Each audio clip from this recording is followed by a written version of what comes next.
जो मुस्कुरा रहा है उसे दर्द ने पाला होगा, जो चल रहा है उसके पाँव में छाला होगा।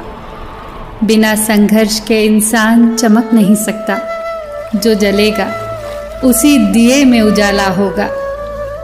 संघर्ष, क्यों बचे संघर्ष से? संघर्ष ही तो जीवन की आत्मा है। जितना कठिन संघर्ष होगा उतनी ही शानदार जीत होगी। एक बार एक किसान भगवान से बहुत नाराज हो गया।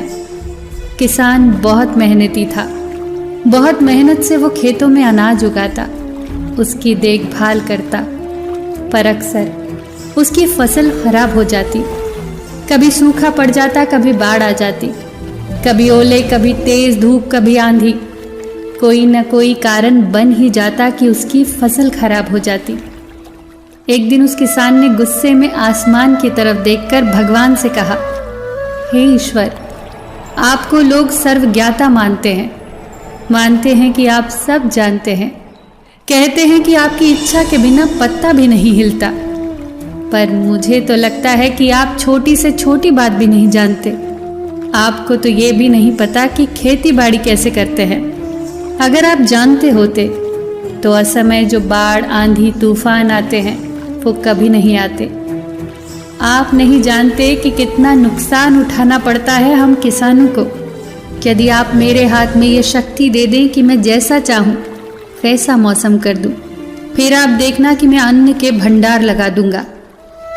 भगवान इस किसान के तीखे वाक्य सुनकर मुस्कुरा रहे थे और वो किसान के सामने प्रकट होकर बोले, मैं आज से तुझे ये शक्ति देता हूँ कि अपने खेतों पर तुम जैसा तुम्हारी इच्छा हो वैसा मौसम कर दोगे। मैं बिल्कुल भी दखल नहीं दूंगा, तुम्हारी इच्छा से सब कुछ होगा। किसान बहुत खुश हो गया।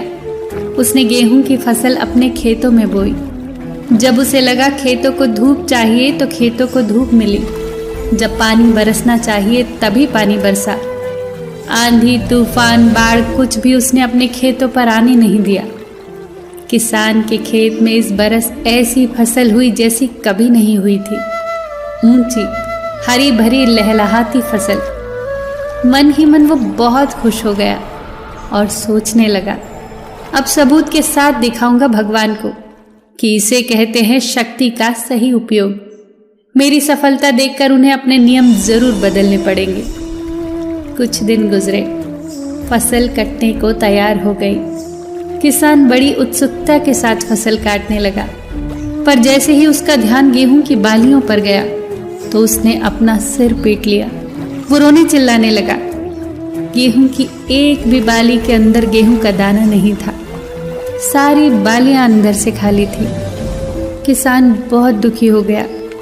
उसने भगवान को रोते हुए फिर पुकारा, हे प्रभु, तुमने मेरे साथ ये क्या किया? क्या तुमने मुझे कोई सजा दी?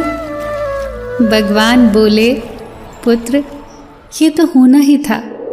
तुमने पौधों को संघर्ष करने का मौका ही कहाँ दिया। न तो तुमने उन्हें आंधियों से जूझने दिया, न तेज बारिश को सहने दिया, न धूप में तपने दिया। एक भी चुनौती का सामना तुमने उन्हें नहीं करने दिया। इसीलिए सारे पौधे अंदर से खोखले रह गए। जब आंधी, तूफान, तेज बारिश, धूप पड़ती है तभी ये पौधे अपने अस्तित्व को बचाने के लिए संघर्ष करते हैं और इसी संघर्ष से एक बल पैदा होता है जिसमें शक्ति होती है, ऊर्जा होती है। और यही ऊर्जा फूटती तेरी बालियों में गेहूं के दाने की तरह, जो नहीं फूटी। तूने उन्हें कठिन परिस्थितियों से गुजरने ही नहीं दिया जहां उनके अस्तित्व का जन्म होता।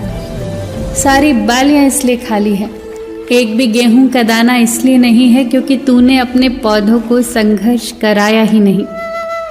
याद रखिए, स्वर्ण में स्वर्णिम आभा तभी आती है जब वो आग में तपने, गलने और हथौड़े से पिटने जैसे संघर्षों से गुजरता है।